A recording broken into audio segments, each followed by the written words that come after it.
মানে বাপ বাংলা বোঝে না, ছেলে হিন্দি বাজায়, মহাব্বতে উচকে লাগে খুশি খুশি। যুবকেরা খালি মাথা রাখে এরকম করে, আছে না নাই? মনে করেন পৌষ মাসে শীতের দিনে একজনের 7টা মেয়ে বিয়ে দিছে, পৌষ মাসে শীতের দিনে বাদান বাড়িতে আনছে দুধ পিঠা খাওয়ানোর জন্য, রস পিঠা দুধের, ওই যে মুখ চোখ খাইতেছে।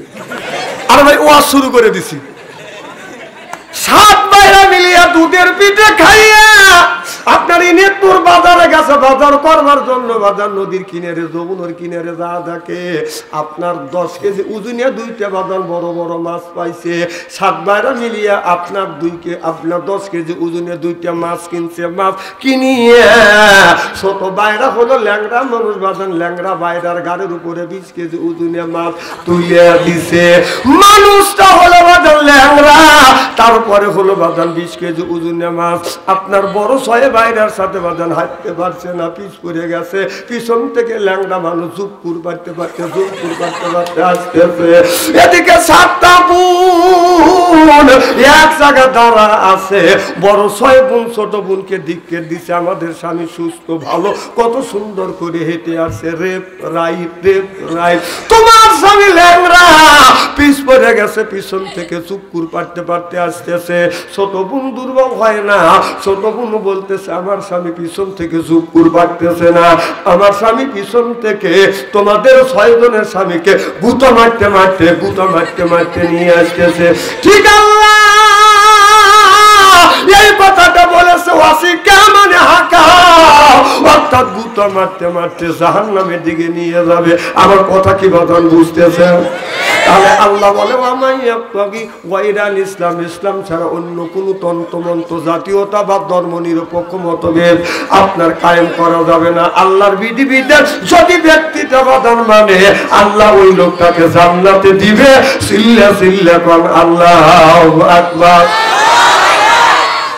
আমার নবী বলে জিবরাইল রে, প্রথম নম্বরে এই মানুষটার কথা তুমি সুন্দর করে বুঝাইলে, 2 নম্বরে এই লোকটার কারণটা কি দেখে বলে ইয়া রাসূলুল্লাহ এই মানুষটা জীবনে নামাজ পড়ে নাই, রোজা রাখে নাই, হজ করে নাই, যাকাত দেয় নাই, কুরবানি করে নাই, আল্লাহর বিধিবিধান মানে নাই, ধর্ম নিরপেক্ষ মতভেদকে গিরিফ করে ধরেছে। আল্লাহর বিধিবিধান আল্লাহর আইন যেই জায়গা চালু করেছে ওই জায়গা যা ওরা অস্ত্র ধরছে, বাধা দিয়েছে, এমনকি আলেম ওলামাদেরকে স্টেজ থেকে বাধা বের করে দিছে। এই জন্যই আল্লাহ ওর কবরের মধ্যে আগুন জ্বালা দিয়েছে। মৌত কাউসেন কুল্লু নাফসিন শারিবু, মৌত কাউসেন কুল্লু নাফসিন শারিবু, আল কবর বাইতেন কুল্লু নাফসিন দাখিলুন, সিল্লা কান্না উযবিল্লাহ। ও বাজার বিশ্বাস করেন অথবা না করেন, কোরআন হলো আমার সামনে। এই যে কোরআন শরীফ ছুঁয়ে আমি শপথ করে বলতে পারি ওয়াল্লাহি ওয়াল্লাহি অনেক মানুষ কিয়ামতের ময়দানে দেখবেন নামাজ রোজা হজ যাকাত করবার পরেও বিনে হিসাবে কানতে কানতে বাদন জাহান্নামে যাবে। কেউ বাদন তাকে জাহান্নামের হাত থেকে বাদন বাঁচাইতে পারবে না। এখন তো ঠিক কইতেছেন, কিন্তু জিনিসটা তো বুঝতে হবে। যে বলে আইরে তার পিছনে যাই রে, বোঝা শোনা নাই রে, এইটা তো আছে না নাই? টাকার লোভে ভালো মানুষের ত্যাগ করে বাঁধান, অচরিত্র বাঁধান, অসৎ লোককে বাঁধান, যার চরিত্র নামে বাঁধান কোনো ঠিক নাই, সেই লোকটাকে বাঁধান আমরা সমর্থ করি। আমরা এমন একটা নেতাকে সমর্থ করি, এমন একটা নেতাকে আমরা সমর্থ করি, আমাদের বিশ্ব নেতা মুহাম্মদুর রাসূলুল্লাহ সাল্লাল্লাহু আলাইহি ওয়াসাল্লামের চরিত্র বাঁধান কোনো কালা দাগ নাই। নবী কোনোদিন মিথ্যা কথা বলে না, আমার নবী কোনোদিন সুদ খায় নাই, মিথ্যা কথা বলে না, বিবির সাথে দ্বন্দ্ব করে নাই, পাড়াপতি হক বাজার নষ্ট করে নাই।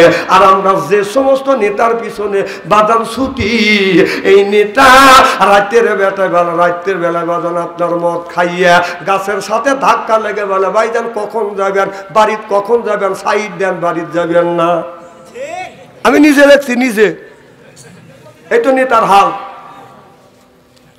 আল্লাহ নবী বলে, আল্লাহ রাসূল বলেছে আল উলামা ওয়ারাসাতুল আম্বিয়া, হক্কানি আলেম হলো নবীর ওয়ারিস, রূহানি সন্তান। সুবহানাল্লাহ কোন আমার ভাইরা, আল্লাহ রাসূল বলেছে আমি নবী দুনিয়ায় নাই, নাই, আমি নবী দুনিয়ার থেকে বিদায় হয়ে যাব। আর আমি নবী আমার ওয়ারিস রেখে গেলাম, সেটা হলো আমার রুহানি সন্তান, সেটা হলো আল উলামা ওয়ারাসাতুল আম্বিয়া। আমার নবী যখন দুনিয়ার থেকে বিদায় হয়ে যাবে, সাহাবীরা বললেন, ইয়া রাসূলুল্লাহ, ইয়া হাবিবাল্লাহ, আপনি বিদায় হয়ে গেলেন, আপনার ইতিম উম্মতরা আপনারে দেখলো না, আপনার পিছনে নামাজ পড়লো না, তাদের জন্য কি ব্যবস্থা করলেন?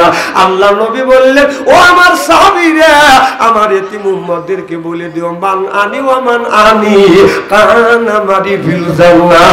ওই যুগের শ্রেষ্ঠ আলেমের হক্কানি আলেম ওলামার পিছনে নামাজ পড়লে সেজন্য আমি নবী আমার পিছনে নামাজ পড়বে। জোরবান আল্লাহু আকবার। তাহলে আলেম ওলামা সেখানে, আরো জোরে, আলেম ওলামা সেখানে, এ আলেম নাই সেখানে।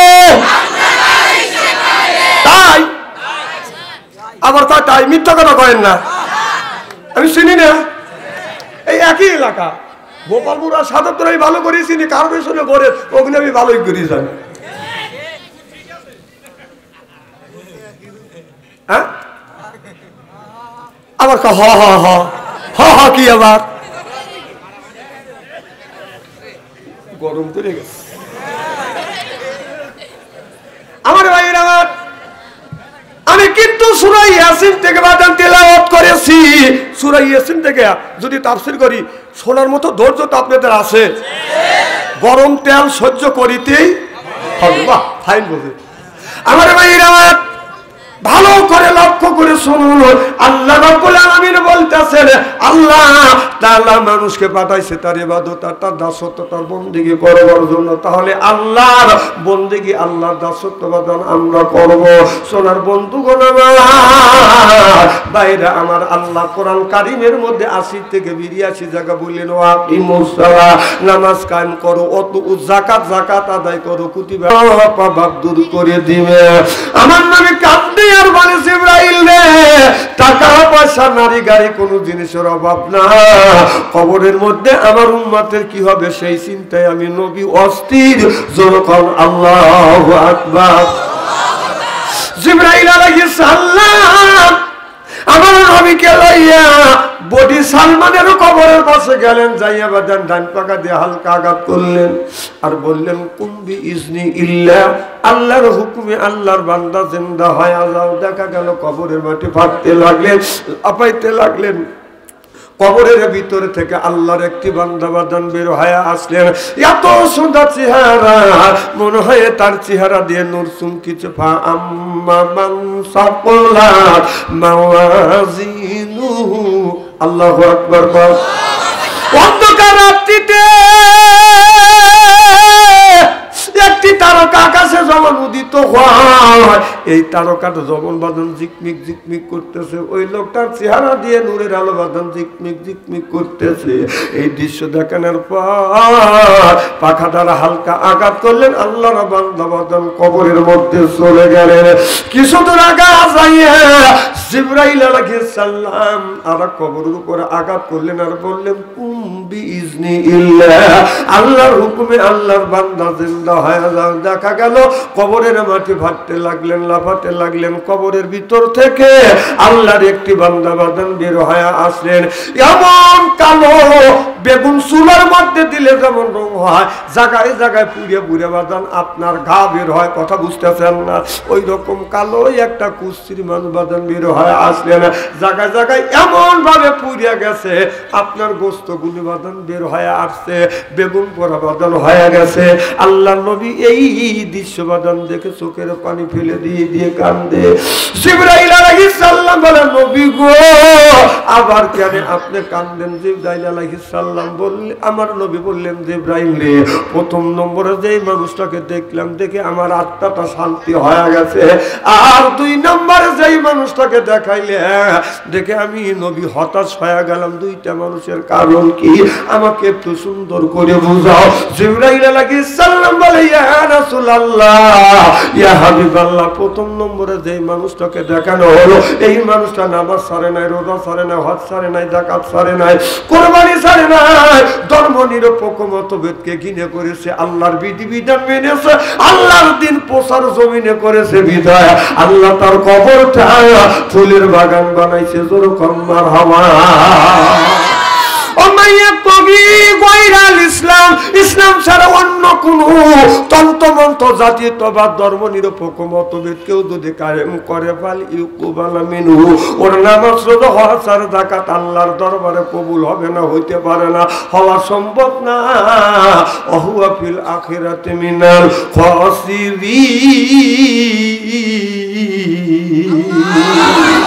আল্লাহর আদালতে নামাজ রোজা পড়বার পর লোকটা বাদান বিনে হিসাবে বাদান দুদকের দিকে কানতে কানতে বাদান রওনা দিবে। যদি নাও যাইতে চায় ফেরেশতারা বাদান আপনার ধাক্কা মারতে নিয়ে যাবে, ধাক্কা মারবে, যাইতে যাবে না, মাঝে মধ্যে যাবে বাদান তুমকে তুমকে দাঁড়াবে। যেমন একটা বক্তি আছে বাদান, বক্তি এমন একটা জাতি, ডাইনে যাইতে বলে বামে যায়, বামে যাইতে বলে ডাইনে যায়, কাটা কুটা করে হাতা হুটো করে। সামনে যদি দেখে পানি লাগে গেল বক্তি টানাটানি। জোর কন ঠিক কিনে?